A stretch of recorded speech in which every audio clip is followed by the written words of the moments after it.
I'm getting the signal from Al that we should get going, which we should. So bring your lunches in, bring your cake in, settle in. I have talked to these three, and I know this is going to be an amazing presentation. And Al, I'm just going to. By the way, is that the illegal cake that we're witnessing there? That is. I can't really explain it, but yes, it's the illegal cake. And no, there are no opioids in the illegal cake. Okay. All right. How's the illegal cake? Is that okay? Yeah, it's good. All right. It's better than if it was legit, I guess. Right? Well, we're back. Everybody with us?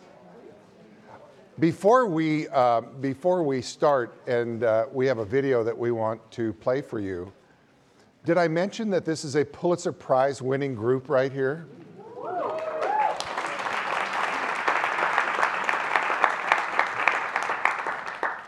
Did I mention that they won the Pulitzer Prize? Did I mention that? That is so cool. Do you say Pulitzer or Pulitzer? Pulitzer. That's what I say too. Okay.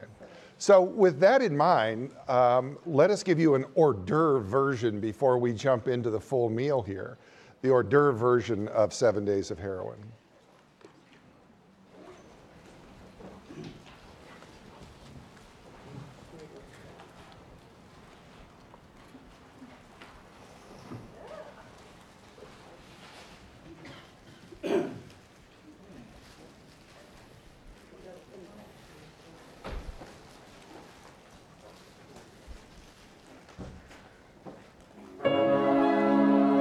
Babies will be born to heroin-addicted mothers. Courts will take children from addicted parents. Taxpayers will spend heavily to lock up drug users. People will overdose in gas stations and parks and school parking lots.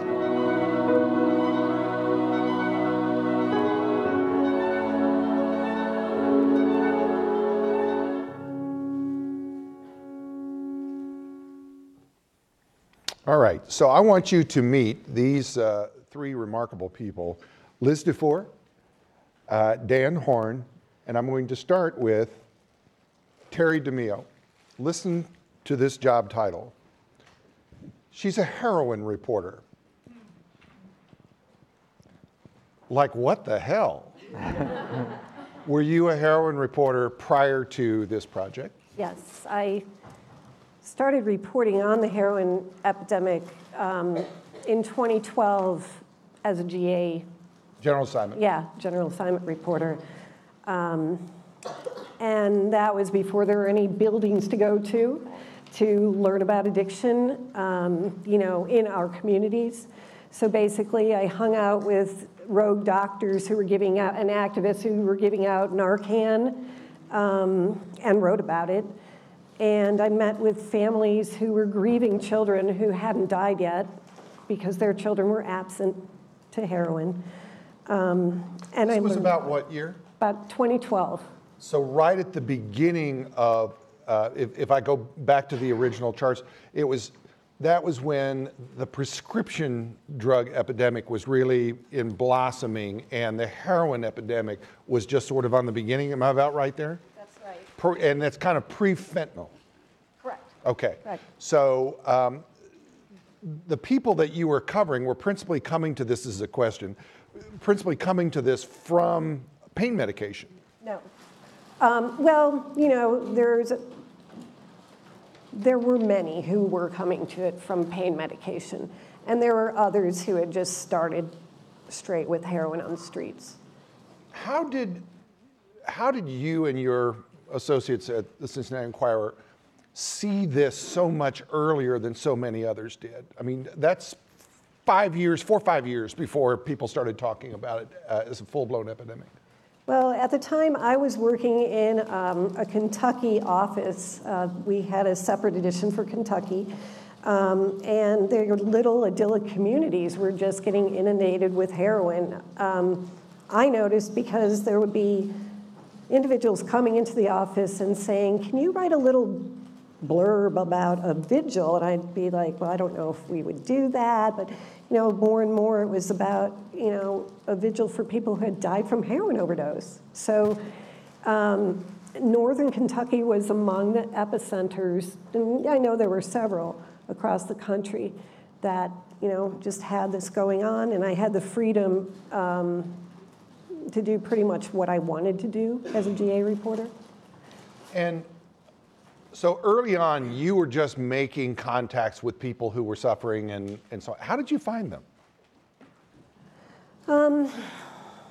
These same families who had folks coming in about vigils were people who early on wanted to talk about the fact that they were outraged that their children were addicted. They were good parents who had brought up their kids in a good way in these little suburbs of Northern Kentucky. And so they were very open. They wanted to get grassroots groups together and go to Frankfurt. And, it was a little less so on the Cincinnati side, where we had a bigger city with some more semi-rural communities. And we had big businesses like P&G. In Northern Kentucky, we had a chamber of commerce that was filled with people who personally knew the impact of heroin. And so they wanted us, they wanted to speak out. Just so the audience will know, I'm going to be quizzing her for a while first, because she was on the front end of this, and then we're just going to free flow here. But Terry, you must have seen at some point, this is so much bigger than a daily news reporter is going to cover while in between city council meetings and so on. When did it come to you that this needed to be a beat? In 2016, Peter Bhatia, our then editor, had come to the paper, and he was kind of observing what was going on. He also came with the philosophy that whether you're a daily news organization, a 24/7 news organization or not, we could not be everything to everyone. So he focused in on areas. He watched people doing their beats, and the opioid epidemic, was one that we got great response to from the community. And, he encouraged me and then told me, let's just make this your full-time beat. And what that allowed, he allowed money freed up for me to go to some of the foremost addiction specialists in the country, and time for me to become, more knowledgeable about infectious diseases, and just really just set me free to do this work full time. We've heard some optimism and some not so optimistic assessments of where we think we are. What have you heard this morning that you would agree with or disagree with? First of all, the issue of Narcan was discussed, and it's an important one. And you're looking at someone who carries it. I'm not an activist. I am not an advocate, but I am a human being who sees human beings suffer. I would save someone if someone was overdosing. And Liz carries it as well. Liz has been doing this with me for more than a year now, almost 2 years. But anyway, so Narcan was never a treatment for addiction. Narcan was an immediate solution for a death, It's like a bandage almost. Right. It's what you do. What's missing is not that this person will not listen. This person's brain has been hijacked, as someone here said very recently, the dad. What's missing is the kind of system that will treat people on demand. So you don't just let them go after they overdose.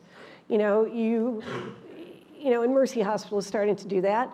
You talk to them, you put them with a peer mentor, maybe you give them a kind of a warm handoff to an actual treatment facility.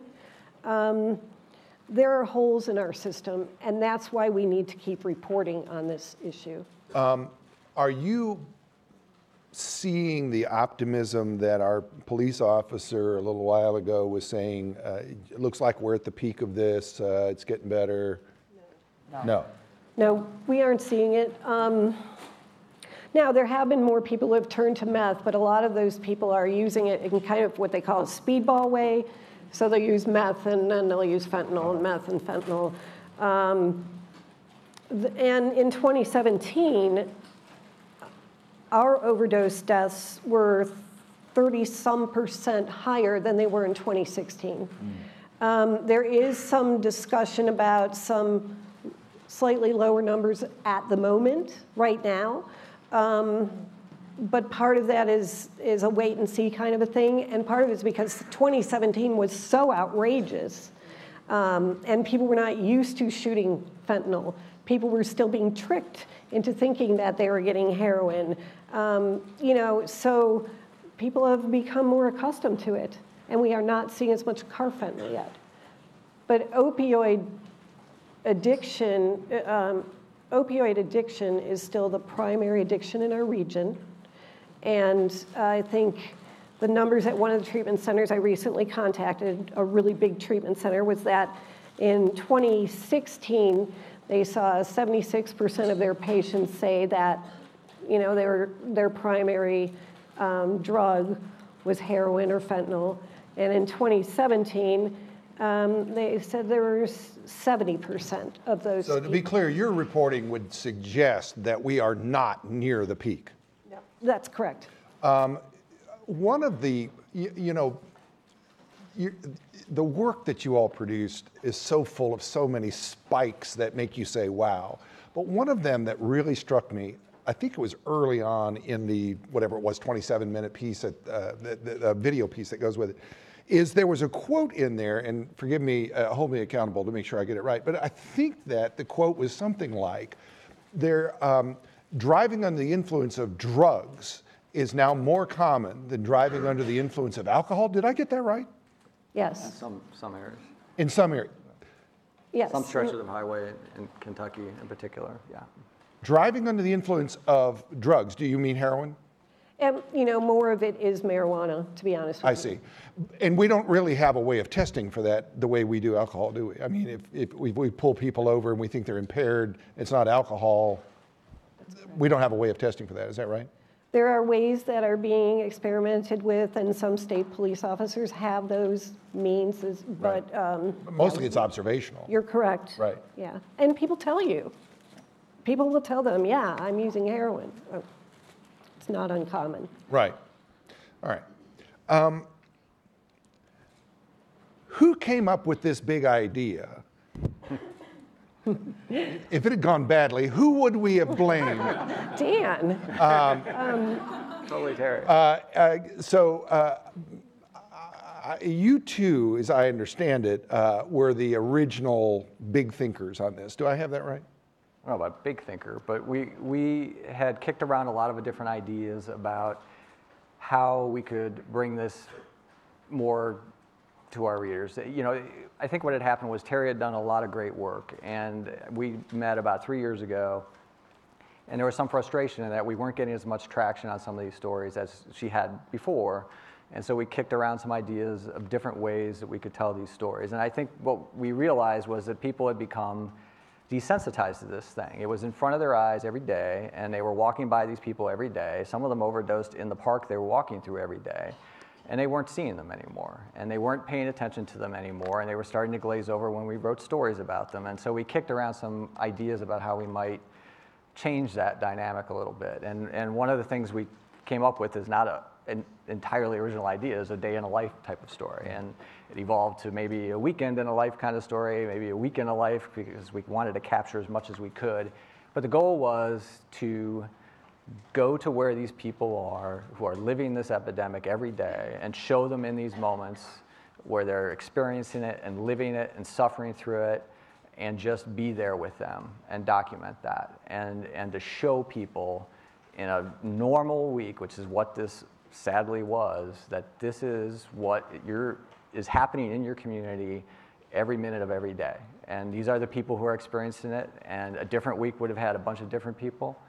But we wanted to show people that. We wanted, and the instructions we gave the reporters who were working on it and that we reminded ourselves of as we were writing it was that, you know, we want to think cinematically. We don't want to get into the politics or the judgments or the debates over medical treatment or any of that stuff. We just want to talk about, you know, and show what's happening. So you ended up with 7 days covered by 60 journalists, right? 60, 60. Correct. Which I think it would be right for most people to wonder, who's going to run the paper, right? We'll come to that in a minute.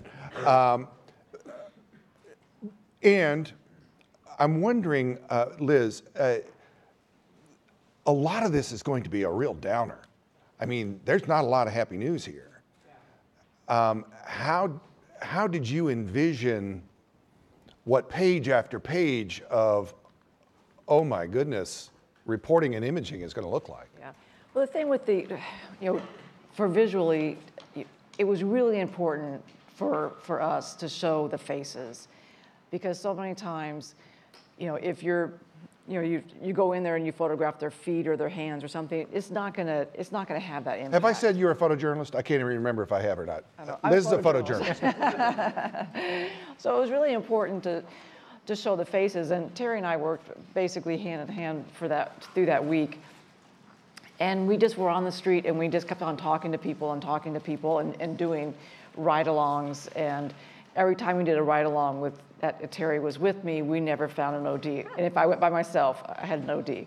So, which was just kind of a bizarre kind of a thing. But yeah, we knew it was going to be, I mean, I never even thought about it, that it was going to be a downer. I mean, we just had to open people's eyes that these were real people. And there was one of the photos where we were in, people were living under a bridge, and this was a man and a woman, young couple, and photographed them, and she ended up getting arrested because she had some priors on her, and the guy walked away.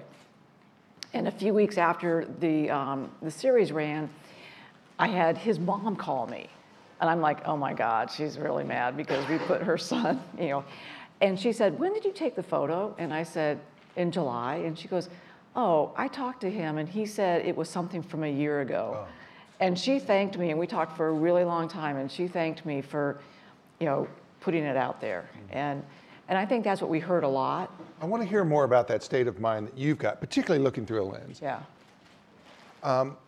These are people who would have lived a private life. They wouldn't have been in the public. In fact, they work hard not to be in the public. Mm-hmm. And yet you are putting them in the public. Right. How do you think through the ethical quandary, the ethical friction between privacy and the public's need to understand an epidemic? Well, I thought about this, and I think that for me,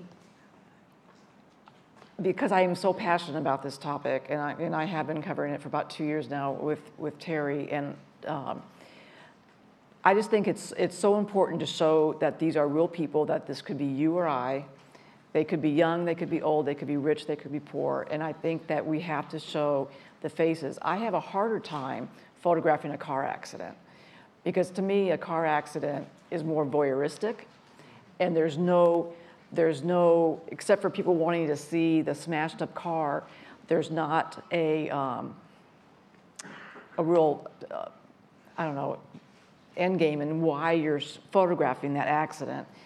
But with this, there's a reason. I mean, we're trying to show this, and so I think that's, for me, that's how I think of it, in that, you know, you have to know these people and you have to not be afraid to approach them. If I suspect a fair number of them said, "Don't take my picture, don't do those things." How do you respond to that, particularly when they are at the worst moment of their life? How do you respond to the request? We actually, there were some people who said, you know, don't take my picture. I had a harder time with firefighters saying, don't take their photo, yeah, that they are vulnerable.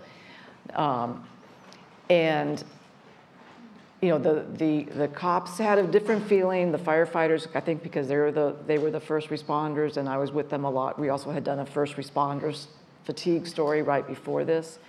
But yeah, it is hard. I mean, if they said don't take my picture, then we wouldn't take their picture. But I don't know. I just think that, I mean, we have to show what's happening. You had the legal ability to do that. They were in a Right. public place, many of them. Yes, yes. Yeah. There's another thought I have on that.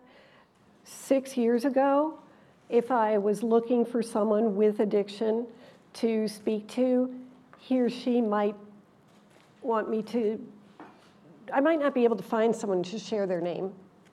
And I felt that I could not write fair stories without showing these folks. You know why? Because we don't want to add to the stigma that's out there. We want to, yes, we honor the requests of people as long as they're not in court, immediately arrested or something like that. We honor their decision not to have us show them. But in the last couple of years, people are fine coming forward. They say, this is who I am. I lived in, whatever suburb of northern Kentucky, or, I grew up here. And so I think that it says something better about society, but I also think that it helps coverage because you're not adding to that hidden face image. Now, the rumor mill said that you took it upon yourself to educate the newsroom about words and phrases. That's correct. I have sources who have been telling me these things. So I wondered, help me to understand what words you wanted not to pervade your coverage. Right. Can I start with a couple? Yes, you go. Junkie. We never use the word junkie. Why not? Because that is it's like an opinion for one thing. But It's so Starsky and Hutch. I mean, millennials, that was a show back in the...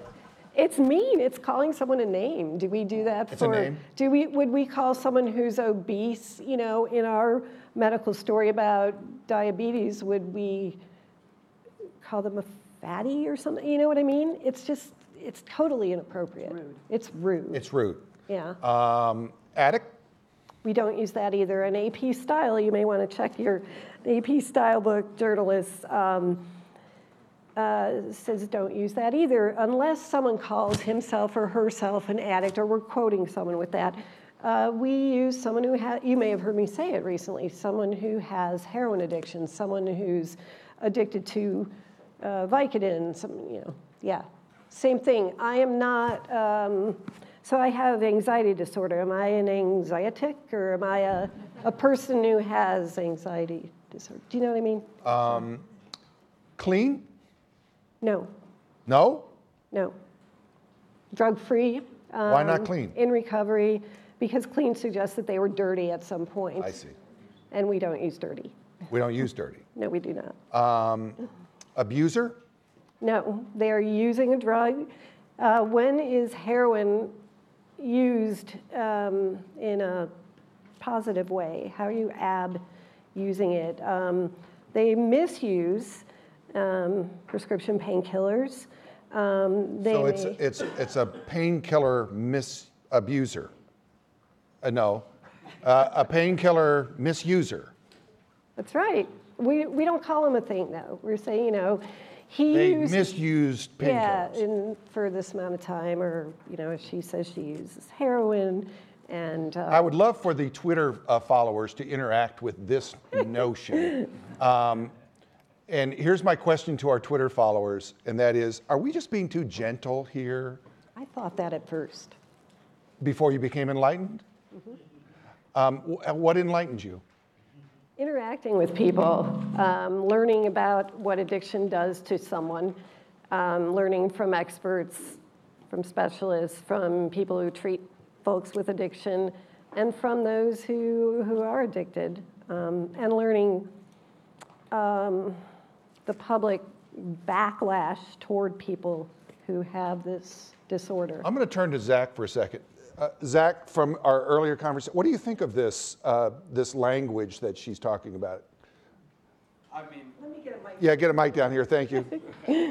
I'm coming to you cold here, but I have one job. I understand. Thank you, Connie. So what do you think of this, Zach? I think it's smart to go based on what people refer to themselves as. Like, I call myself, like, if I'm around my friends, I would say I was a junkie. That's what I was, but some people are very offended by that term. But you were describing yourself at a low point. Yeah. As almost an exaggeration, for emphasis to say this is how troubled Yeah. I was at the moment. Correct. But didn't you describe yourself earlier as clean? Yes. Yeah, I did. What did you mean by that? I guess for me, it's because I would consider myself as having been dirty when I was using drugs. It's weird to use it that way, I guess, because Yeah, right. when you say clean, you don't think that it's the opposite of dirty. So I guess, honestly, something I never really even considered. But I would say for someone, if you're going to write about it, if you're not, then yeah, use the words that are most appropriate and are giving credence to people's feelings. Thank you. Addicted babies? No, babies can't be addicted because if you know the definition of addiction, which includes, this being compelled to seek and use these drugs despite negative consequences, an infant who is born with opioid exposure can't even do that. They are dependent physically on. Dependent. Yes. Just to enlighten us, what is the addiction definition that you refer to? There's one. To be addicted, you have to. Oh, yeah. So it's a chronic relapsing brain disorder in which reward symptoms are messed up. I can't remember the exact words. And But in you which have to also seek. Yes, you seek and use, whatever substance. So for the it baby is. to be addicted by that definition, the baby would have to both want and seek Correct. the drug. Right. Otherwise- Despite negative consequences. But instead, you would use dependent? Dependent. Dependent. Correct. How long did it take you to learn all of this? I wrote around a lot of that when we were writing a story. We talked a lot about, I guess first I'd say that, the way we are talking about this and the way people talk about themselves are two different things. And I think we're talking about imposing something on everybody else, whereas if somebody wants to refer to themselves as clean or whatever, that's fine. That's a quote. Right, absolutely. And so we're just trying to find that middle ground where we're not imposing something judgmental on everybody who we're writing about. And I think, in the course of this story, we talked a lot, going into the story, a lot about respect and fairness and understanding that we are going to be seeing these folks, some of them on their very worst days, and also understanding that fundamentally, this story is going to be unfair to almost everyone we meet, because if we picked another week, we'd meet entirely different people. If we'd been on a different ride-along, if we'd been in a different jail, if we'd been in a different park at a different time, we'd have found entirely different people. But that's where we were. And so we had to then have a conversation when it came time to write about balancing fairness and the need to be, fair to these individuals who are in the story, but also honest with our readers, because the whole point of the story was to say, this is the reality that's out there every day. And so we erred on the side, I think, of our readers for the most part. We made some tough decisions as we went along, but no one who loves these people wants to look at these pictures and see them this way.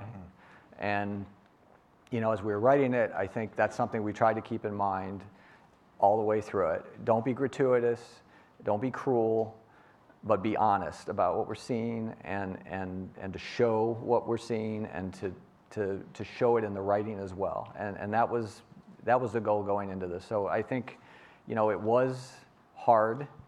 I think it was hard for a lot of people to read and see, but I also think it was honest. The images that we see in this story, in this series of stories, even as they're going by on the screen, are overwhelmingly white. Yes. I don't remember any non-white. There's one. We had an overdose in the park. Oh, yes. That's right, and walked away.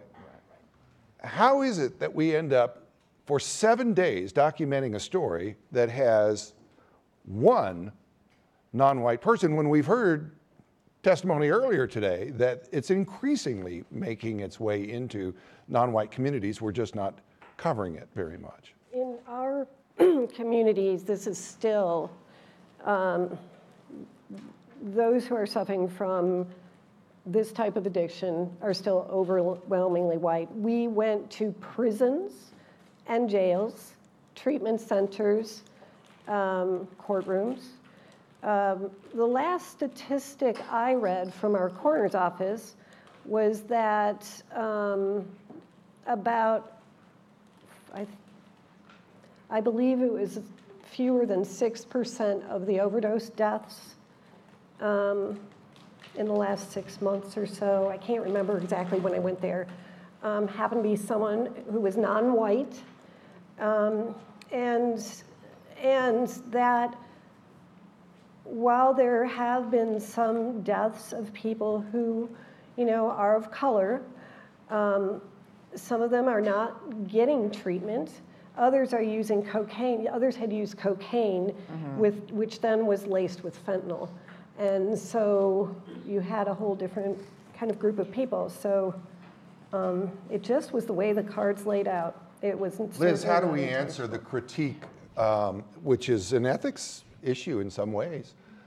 Why are we so concerned about this epidemic when we weren't doing multi-page layouts on the cocaine or crack epidemic? I mean, is it because it's a white person's epidemic? Absolutely. No, I don't think so. I think that people weren't dying from cocaine. So it's the death issue. Yeah, I think it's the death issue, but it's also these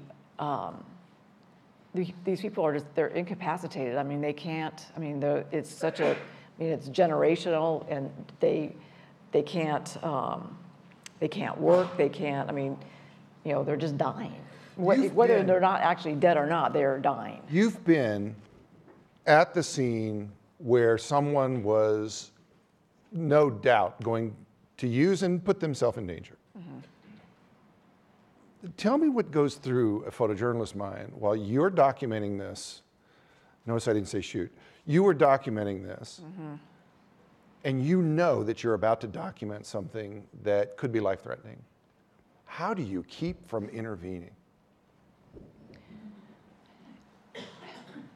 Well, that's hard. I mean, we never actually were with somebody who was going to be using, or we were with one person, but if somebody had been overdosing, then we would have used the Narcan. I mean, we would have just had to. But we weren't, but I don't know how honestly, I don't know how we would have reacted beyond using the Narcan or calling 911. If you were documenting the story of a person who is misusing a heroin user, and they were going to inject themselves, you were with them, they were injecting themselves, what would be the ethical response to knowing what you're about to witness and knowing why you're there to document what they would do if you weren't there? Well, they're going to do it either whether we're there or not. I mean, they're not doing it for us. And how do you know that? You tell her that's. Yeah. She's a good example. Yeah, Allie's a good. All right, let's tell the story. This woman, she worked as a prostitute in order to fund her addiction. Yes. Right. And tell me her story. So Allie was actually living with a drug boy, as she called it, who sent her out on the streets to bring back money for him. And so in that way, she was a prostitute. He gave her fentanyl, and it was kind of this symbiotic relationship. Allie, at this point, We had met her a week before, 2 weeks before, a couple of different times. We But kept on Allie, meeting her every day yeah, at a shelter. Allie at this point was very sick. She stated that she thought she was going to just vomit on the sidewalk. She was in heavy withdrawal. And so she darted away from us. Liz followed. She bought a little packet and went behind the trash cans, and Liz shot that. And she did say, not while I'm shooting or something. Mm-hmm. Liz walked away for a minute, and she came out, and she was like normal Allie, like me, someone who was not sick. Of course, we knew it was happening. Of course, we wanted to show that people will do this and that they are trying to get well and feel better. Had she overdosed, we would have had our Narcan ready. I think it's important to note too that we, worked really hard to put people in positions where they would see these things happening. No one made a phone call and said, "Hey, do you think you're going to shoot heroin today?" And there were a lot of people who spent a lot of time on the street and never saw anything. I mean, we were all over the place. But we tried to find people and places where we could just be present, where things might happen. And that's where we sat and watched. And that would the dictate to everyone was observe and report. Record everything, sight, sound, smells. We want to see it. We want to know what it looks like, what it feels like. But, we're not creating a situation here. We're not setting up an interview. We're just going to these places and we're just being present and documenting it. And I think with Allie, we did see her several times during the course of that week, and then we never saw her again. And to this day, and I drive through that area quite frequently, and I still look for her, and I still worry about her. And I think that in covering this, and we are so immersed in it that, I probably care too much sometimes. And I'll tell you a different story about the person that I have tried to help. But we had one person who we saw who was in this, who we saw under the bridge. And Terry, there's a photo of Terry talking to him. His name is Justin. And after we photographed it, and after we had done the whole series, I kept on telling Terry, I said, he was such a lost soul. He was so down, and so. Remember, I said I wish we could have followed him right through his day. I remember saying. And so he just disappeared, and so I was talking with one of the officers downtown, and I said, "Hey, that guy we were with? Do you know what happened to him?" So he looked him up for me, and lo and behold, he was in jail, and this was a few months later. So we contacted his attorney, and we said, "Do you think he'll talk to us?" And he did, and the difference, when we saw him on the street, I think he weighed like 100 pounds, 110 pounds. He had been up to 160 pounds. He talked to us about that when you're on the street and you're in this heavy addiction and you have no phone, and if somebody gives you a phone, who are you going to call? Treatment or your dope boy, as he says. He did go through jail. He went to the Talbot House. He went through treatment. He got out, and I've been in touch with his mom, and then he did relapse a few different times. But yeah, a lot of these people we have kept in contact with. Let's stay on that image there for a second. There's the group in the upper left there. It's a Christian intervention group, but I was so interested in their patience, their lack of pushiness. And at one point, there's an encounter between one of these women and the woman whose back is to us here, who is the woman who is the abuser, right? Is it okay if I? Yeah, you can say.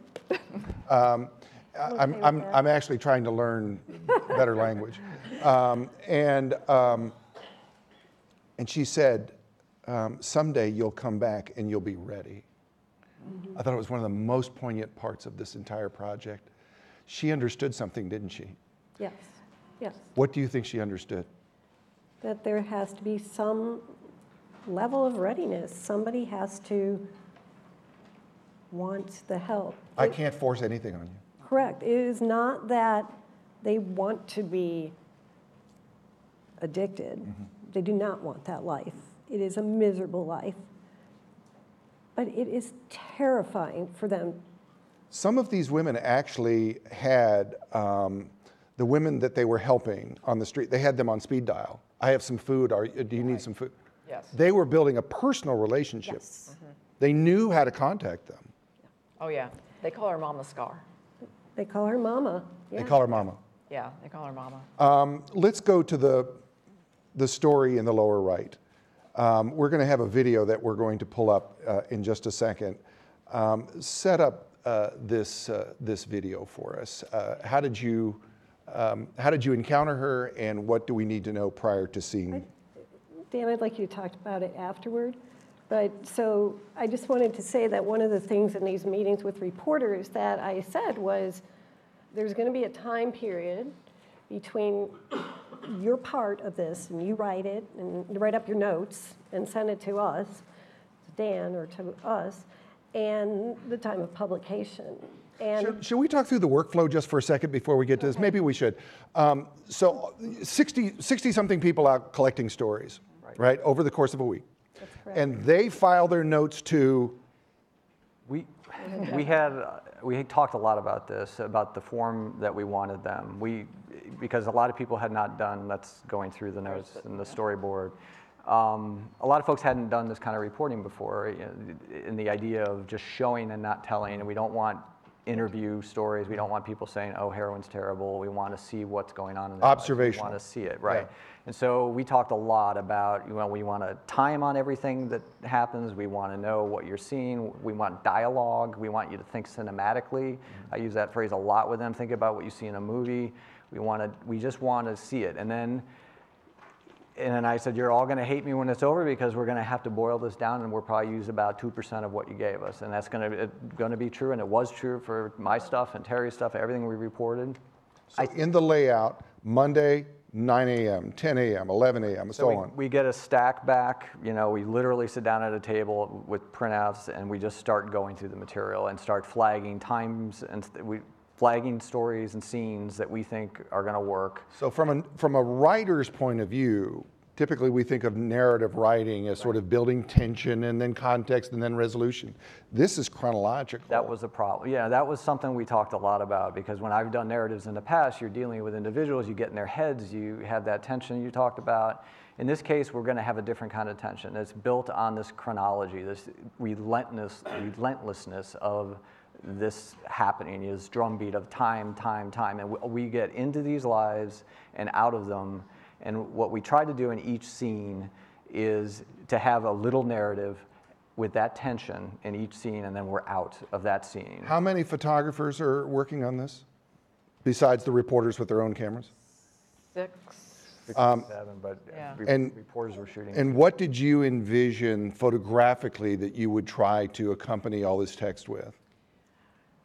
Well, when we went through, and I think there's a slide that kind of went through each day. I mean, we tried to balance the day, so we knew we wanted to start with jail and end with jail.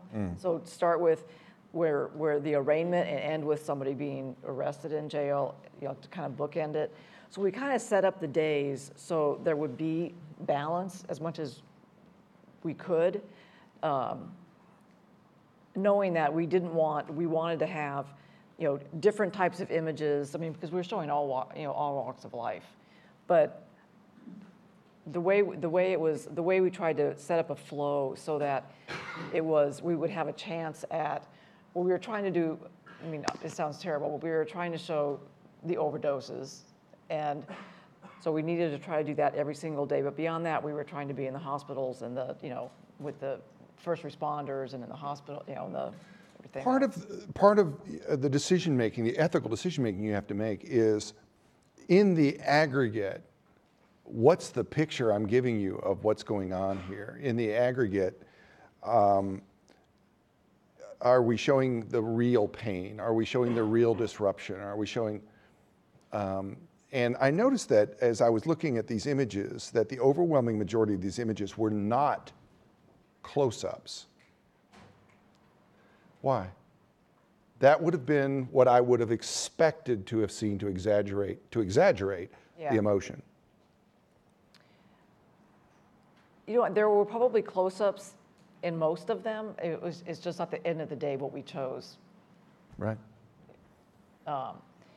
Because, you know, you don't want an entire section of all close-ups, but you don't want everyone to be 3 feet away either. Right. So it was. Now, also ethically, how did you think about children? Because this involves children in a lot of levels. So how were you thinking about including and photographing children? And then we're going to go to the story of the mother and the baby. Well, if you go back to, I wanted to mention the jail photo with the women, that one, because that is at a methadone clinic that Terry and I went to, and they obviously don't like media taking pictures of people who are going to go get their methadone. And Terry and I sat in the very back of the parking lot, and we watched people come in and go. And this is where I had a real problem with photographing, because there would be business people, and there would be like a person pulling in with his paint truck, and a mom pulling in with her stroller, and you knew that they were going in there, they were getting their methadone shot, then they were going to carry on with their day.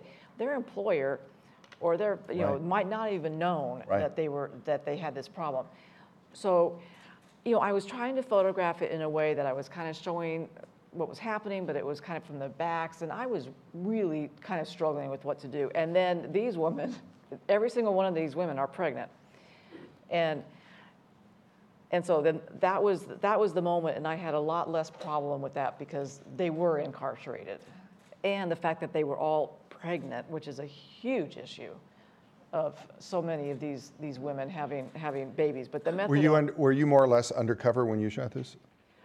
I was just at the back of the parking lot. Would they have known you were there? I don't think so. They probably didn't even notice me.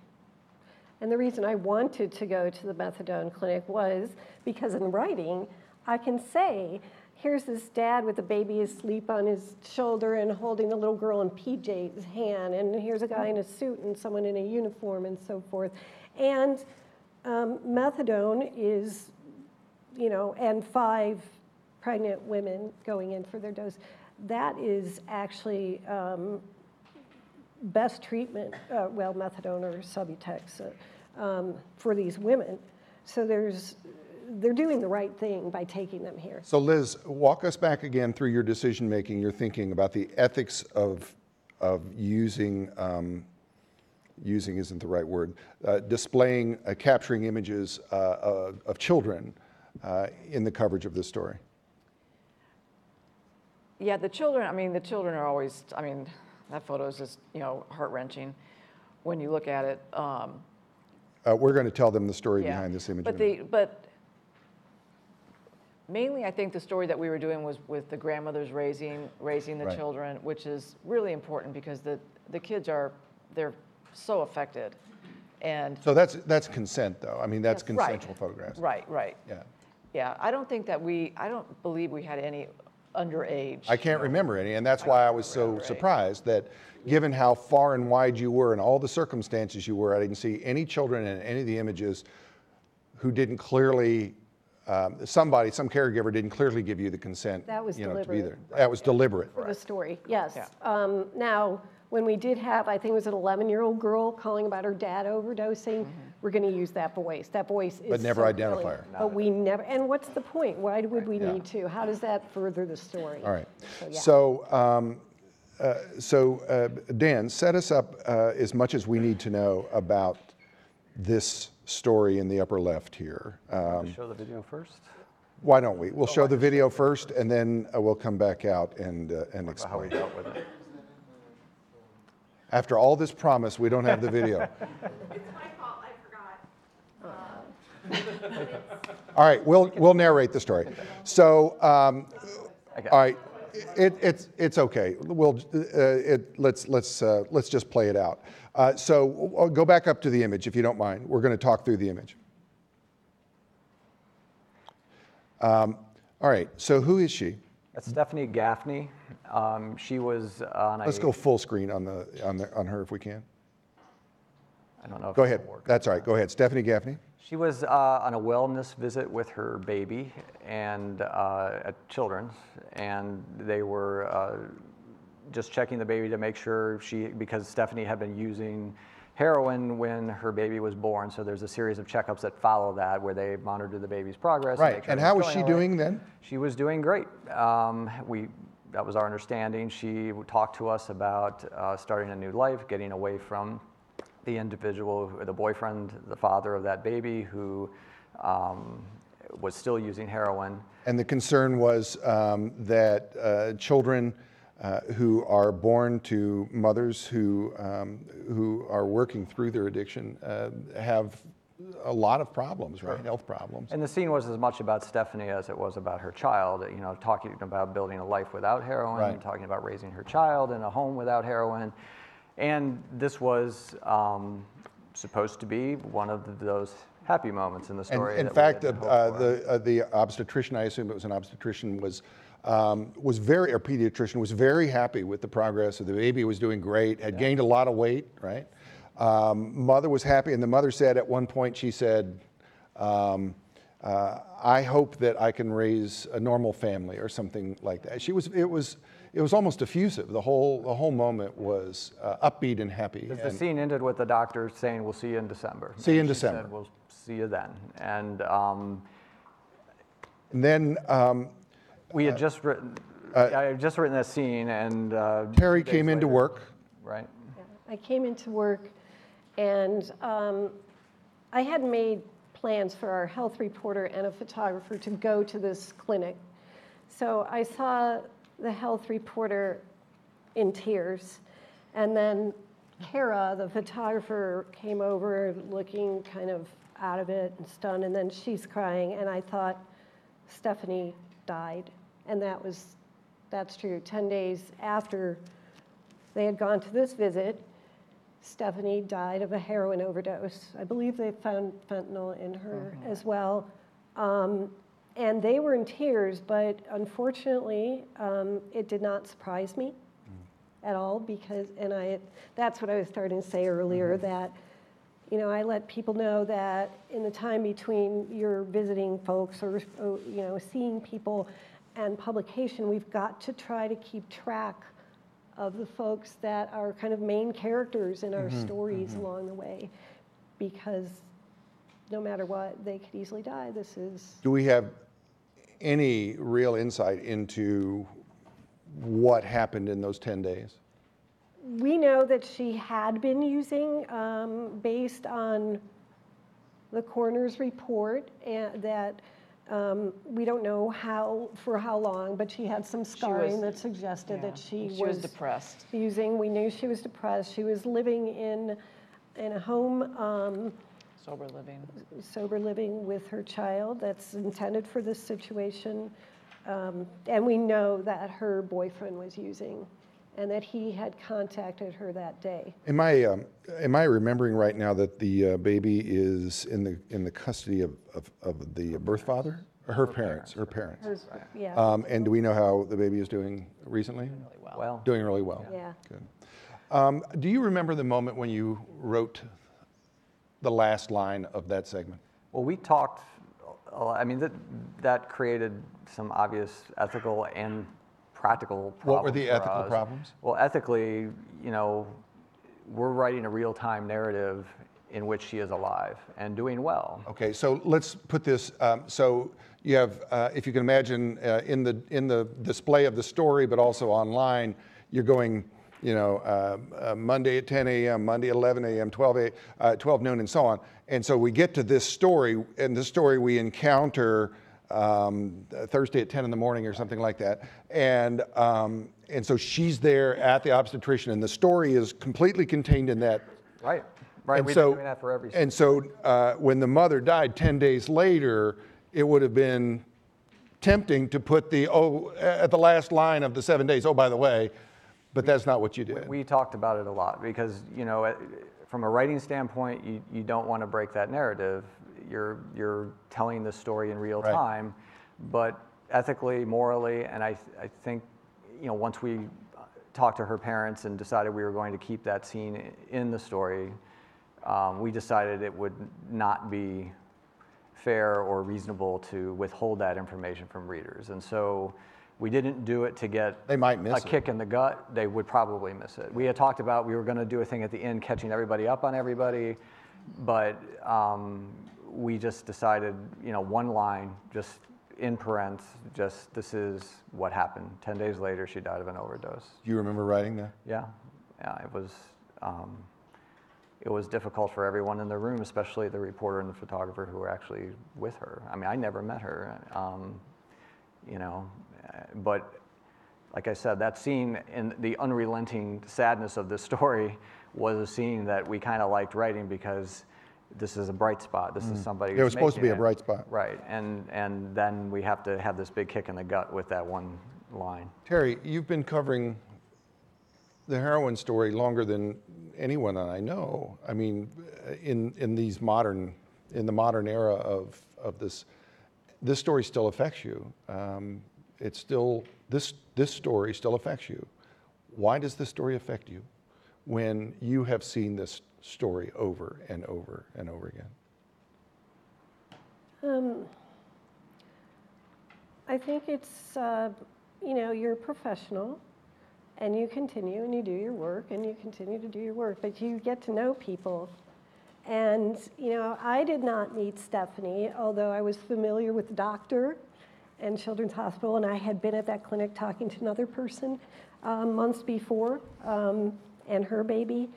You just know people and you care about them. And I've had mothers call me and say, oh my gosh, my son is missing and my car is missing and my credit card is missing and I'm so afraid he's dead somewhere. What can you do to help me? I can't do anything to help you. Right. I could say I'm sorry. I can listen to you. I can have you, ask you the things you already know, like have you checked the jails and the hospitals and things like that. But, people reach out to you, so you care. You have empathy. And I think that's why it still affects me. And I wanted to share one thing that Terry and I did a story 2 years ago when the carfentanil was really big on this girl who overdosed. She was 18 at the time, Dominique. And her dad had reached out to the police chief, said, can you save my daughter? She's 18. And so we went on, they opened their lives to us, and we spent a lot of time with them. And we ended up doing 2 stories, and she walked away from every single rehab, and she was jailed over and over again. And we kept in, so after we were kind of done with all the stories, but we kept in contact with the dad and, kind of following Dominique's progress. And the dad ended up dying in April of brain cancer. So there's Dominique, who's in jail at the time. This was just in this May. And, she doesn't have anybody. And I had been, always talking to Harold, and Harold always says, I want you to, she needs to be surrounded by strong women. So I started, getting to, meeting up with Dominique, talking with her, knowing we weren't doing a story anymore. So ethically, I felt like, okay, I have stepped away. So she got out of jail 2 days ago. And this goes back to the whole treatment problem. I had never navigated it like as a parent might, but her dad's gone. She literally has no one. The judge said, "You've served your time. See ya." And so she was gonna, basically they were gonna open the doors, or they did, and she was gonna walk. So I had tried to set up the Vivitrol shot in some place at Brightview, and Explain Vivitrol. Is an opioid blocker. So it's the once-a-month shot, and to keep them from... Often administered just before people get out. Not in No, our not jail. in our jails. Not in your jails. Some do. Some of ours, Some jails. some of ours, but not this one. But from a... Well, and she had expressed that she wanted it. It She wasn't wanted Liz's it, right, choice. yes, right. She had wanted it, and she had kept on telling me, I'm done, I want to be clean, this is what my dad would have wanted. And I believed her. I talked to her, 4 times a day in jail the past, few weeks. It was really hard to navigate the system, I will say, from, It was something I had never done before, trying to, set her up with this treatment, and I wasn't paying for it. And these are, she's basically homeless. So 5 o'clock, I couldn't get her into the treatment, the Vivitrol and the Brightview until 8 a.m., but the jail's letting her out at 5 a.m. I asked if they could be later. It's like, no, this is when we're letting her out. I picked her up at 5 a.m. She wrote a letter to her boyfriend, and we went for breakfast at 7, and we were sitting in Frisch's, and she said, I got to go to the bathroom. I said, okay. She went to the bathroom, and I sat there, and I went, where'd she go? She walked 2 hours. Now, And so she's still out there if you see her. now, we've heard stories from Greg, and we've heard stories from Zach about compassion and standing by their family members, and these are two incredibly compassionate people that we've heard from today. And they've talked about family compassion. This is a person who you chose to help, and this happened. Yeah. At what point is it reasonable for you just to say, you know what? Never. I'm walking. Never. Why not? I saw a quote from somebody that said, if not me, then who? I'm sorry, I'm going to get emotional. I'll never It's my stop. job to make you cry, so go ahead. Yes, we're not successful unless we do that. No, I don't think you can't give up, because at some point when she says, I want it, it's going to stick. And it obviously wasn't this time. I hope she's still surviving out there. I mean, she has no ID on her, but she's very resourceful. You must be angry. No, I'm not angry. We've seen a lot of this Yeah. for years. Now, I have to say that while I have I've been around Dominique and told her, how pretty she is and how great she's doing, and we followed them closely for 4.5 months, and I've been in and out. There have been times I've cleaned out my closets and found things, because for a while she was quite tiny, and I don't need them, and she needed clothes, and I helped. Liz would do more. But I have to say, it has always been in my mind that, and I'm sorry, and Liz understands this. Yeah. I know that Dominique might die sometime, and I've always considered the possibility, not made any decision as to whether she becomes a story again, because there are agency upon agency. I think we listed 25 agencies that were trying to help her, and her dad and everything else. I did not feel, as a journalist, that I should become, involved in Dominique's life. But Liz is saying, but we're in done. your mind, you're not covering her as a journalist now. In your mind, you are a friend. And so it's a dual relationship after you have finished covering her. Is that right? Right. Absolutely. Yeah. And she, I'm looking at my friend Connie Schultz back here, and do you still have the microphone? yeah. Okay, I'm going to ask you to put the microphone to your face here. Is there an ethical friction that comes with becoming friends with it's more than a source, it's a subject. She was. Is there an ethical friction? Let me make it an open-ended question. What ethical friction do you detect, if any, when a source or a subject becomes a friend? Yeah. Well, I don't know if I would say she's a friend. She's more than an acquaintance. She's almost a Right. almost a dependent. Well, I'm not helping her. I'm not helping her financially. Right. Okay. So, Connie, I'm going to leave my question there. Do you detect a friction somewhere? Well, in I there? certainly identify with it. I've done a number of narrative series over my career. And for example, Michael Green, the man who had gone to prison for 13 years for a rape he didn't Yes, commit. that's what I'm And he got out. And just recently, I was a reference for him because he has gone through police academy and wants to become a cop. And I knew my reference. I wrote that series. It ran in 2002. Right? I knew my reference could help. What will they have to do I'm going to use the phrase, to get clean ethically if they end up doing any other stories? I would say, since I'm facing this myself, if Michael gets the job he wants, I'm going to have to disclose that I was a reference for him. Yes. I'm perfectly fine with that. If you do follow-up, you must, I think, disclose the relationship that developed after the original publication of I the totally, story. I totally agree, and I guess in my choice, in my decision, and I think I've told Terry, I think that helping her was more important than doing another story on her. Oh, explain that.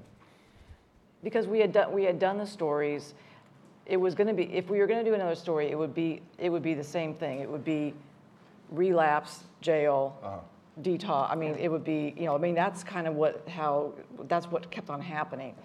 So when I first, after Harold died, or when he was dying, and we knew, and he had a very short, he had small cell lung cancer, what ended up brain cancer, from August, and he was dead by May.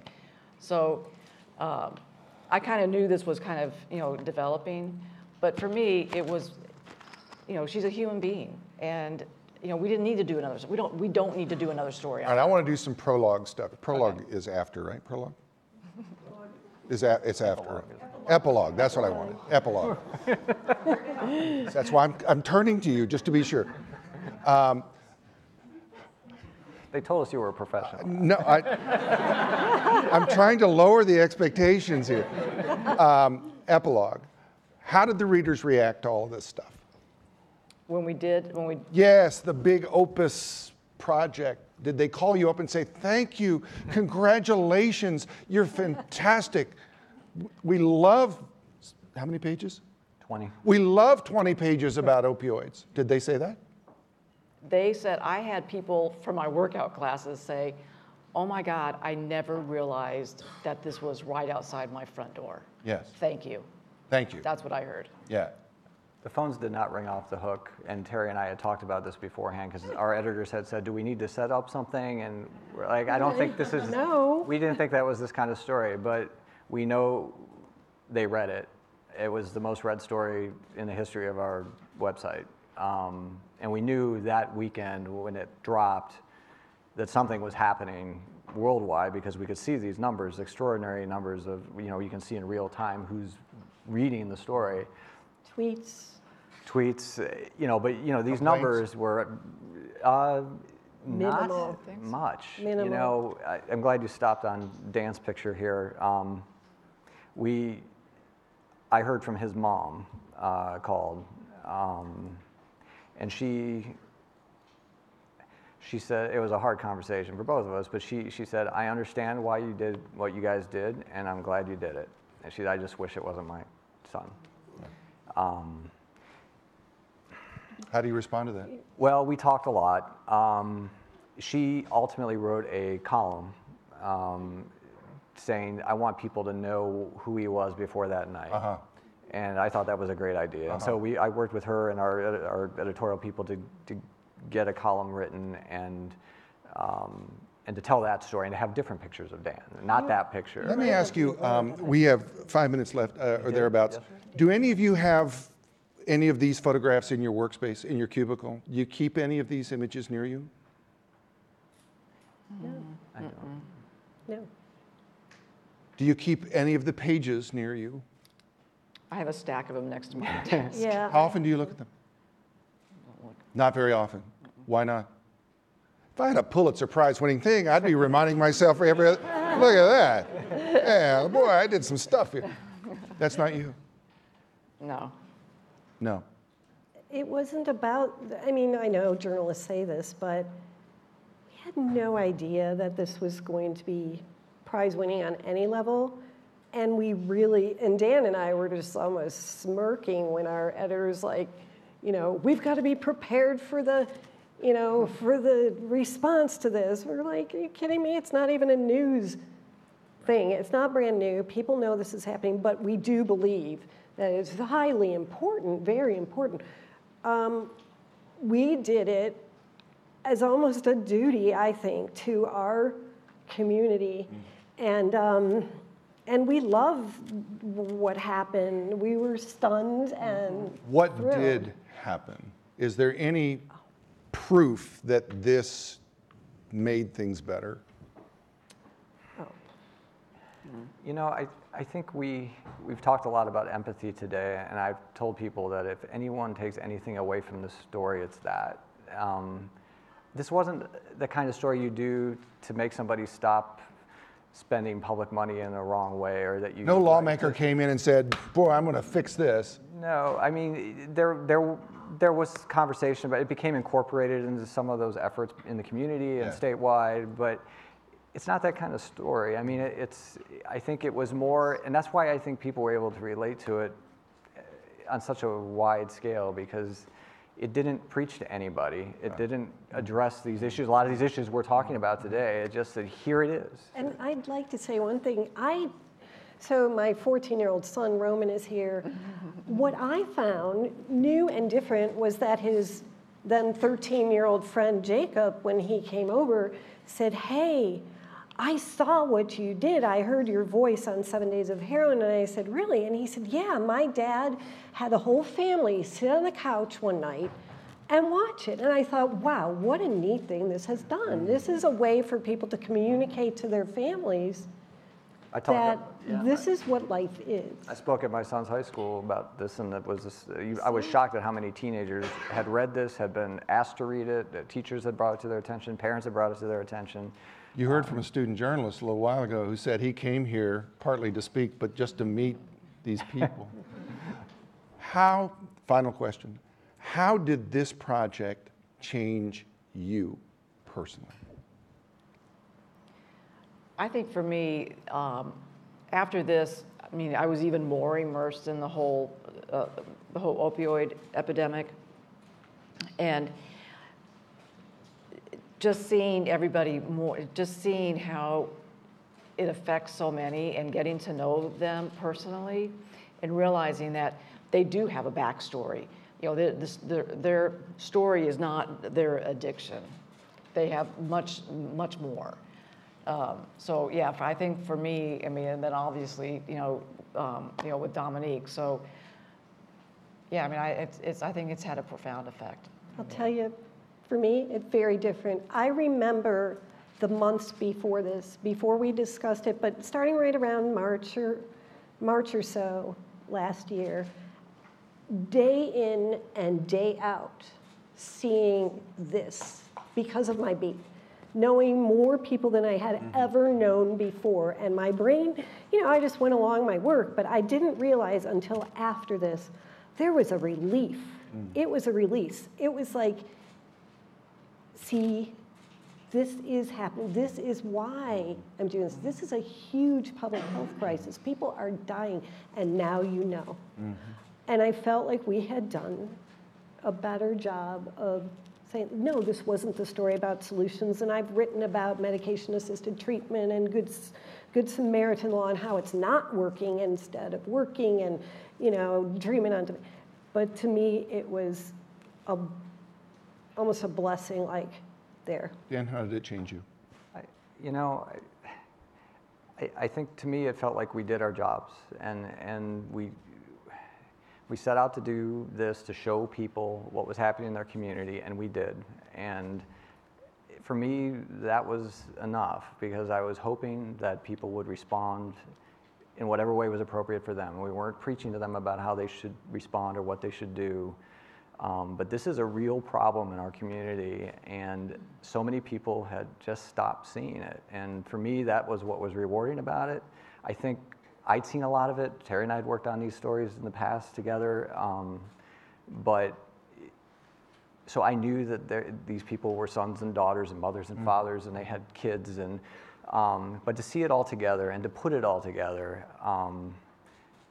it was humbling, I think. And as a journalist, I think we have to be aware of our mission, but also our limitations.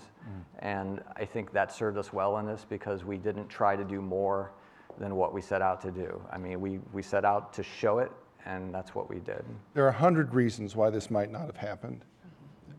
It took resources, it took courage, it took insight, it took skill, it took professionalism and dedication and expertise. It took all of those things. And you guys figured out how to do it.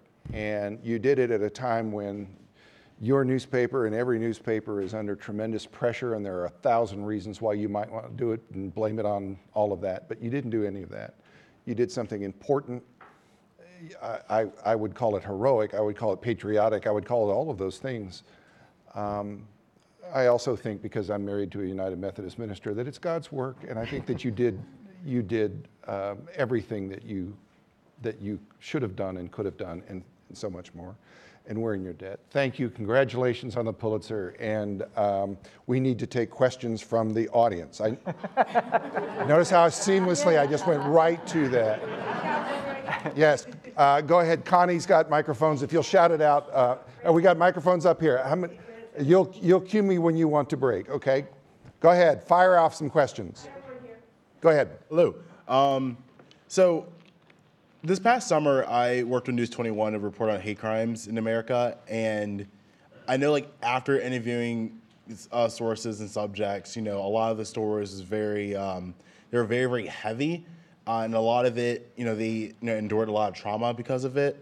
So I was wondering, you know, while reporting this, when it came to like trauma reporting, what were some of the things you guys kind of kept in mind as you were, you know, telling the stories of these subjects? What do we try to keep in mind? Are you asking about self-care? Yeah, like self-care, like for yourself, I can't even especially imagine reporting how you on go it, home and talk to a family about what you saw today, right? Yeah.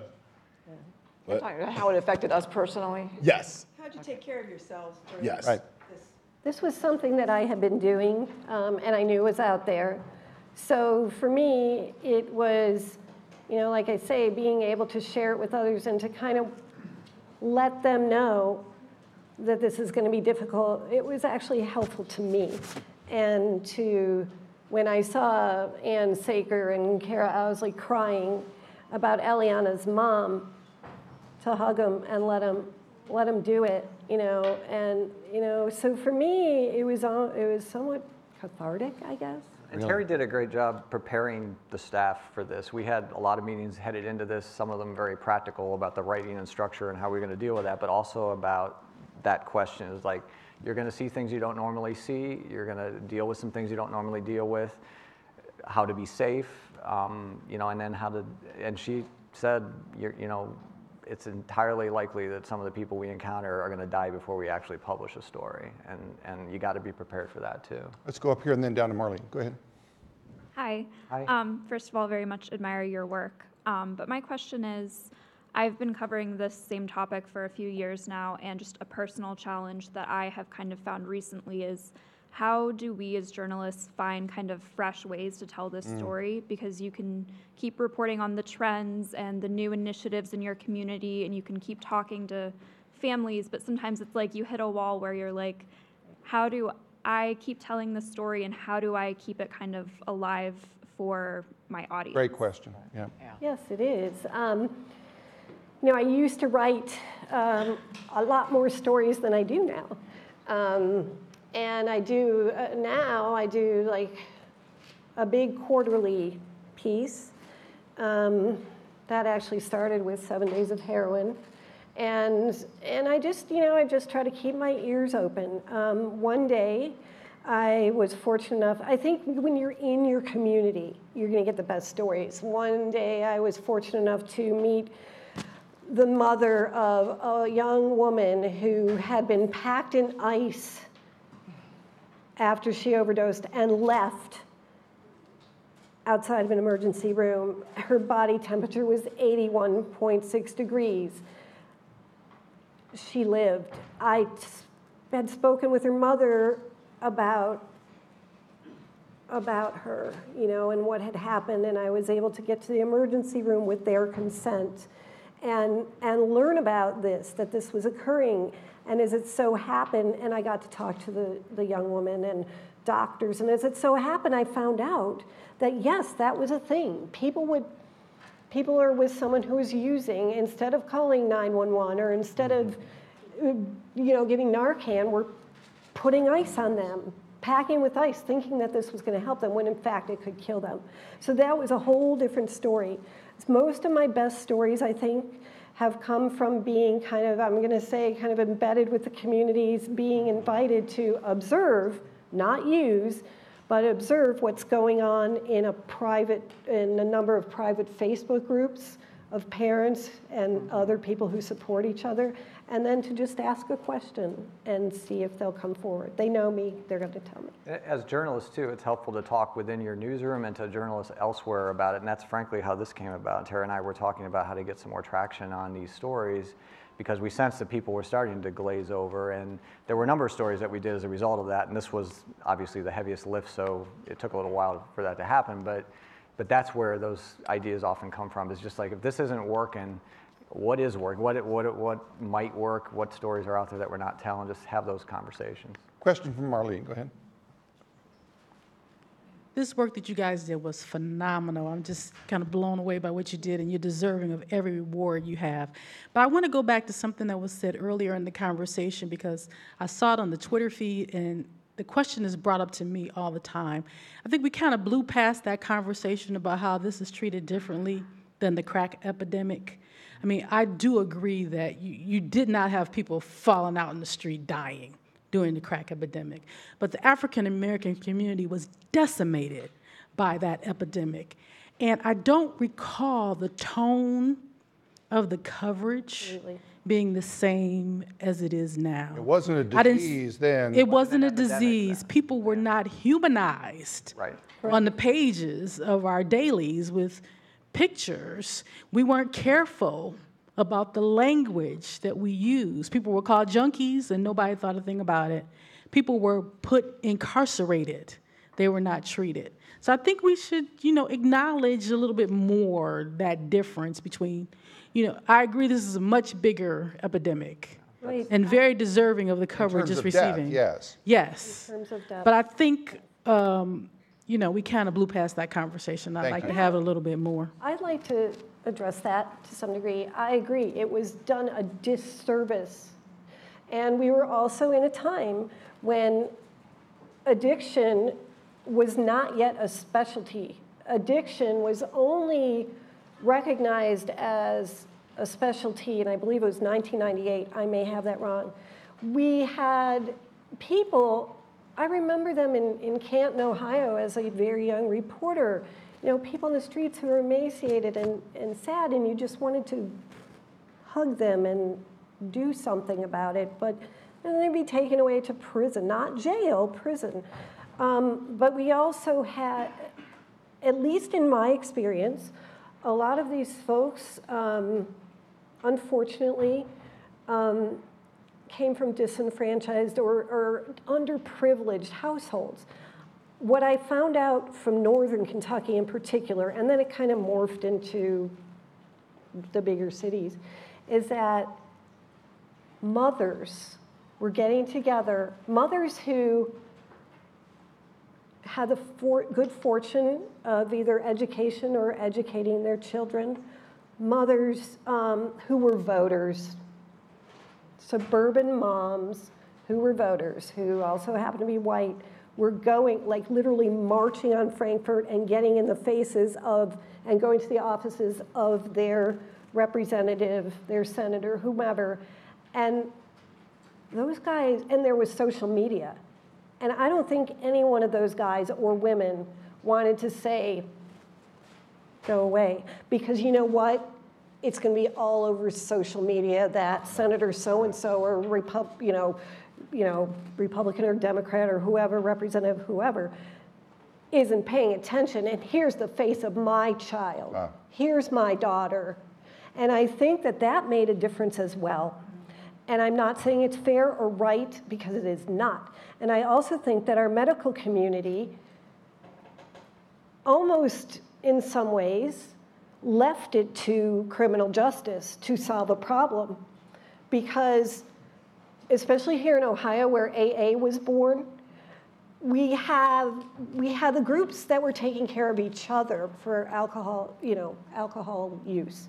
We had people who were not trained, who do things that work very well for people with that addiction, but don't have medical knowledge. And so they let that happen, And then people, of course, as they use more and more, commit more crimes, and then they become arrested, and then jails are stuck with them, and on and on and on. And we have, what was it, 4% of doctors who can prescribe one of the medications that is one of the most successful medications. You know, where is everybody? I think we're just turning a point. I want to quote in closing Crystal Smith, who's up on the Twitter feed, who said, quote, journalism like this helps move our society toward a better understanding of the struggles happening in our communities. And I think that says it very well. Thank you all for your work. And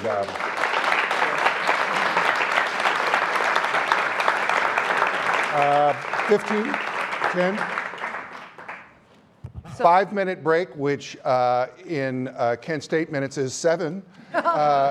So back in 7 minutes, and we will continue our program.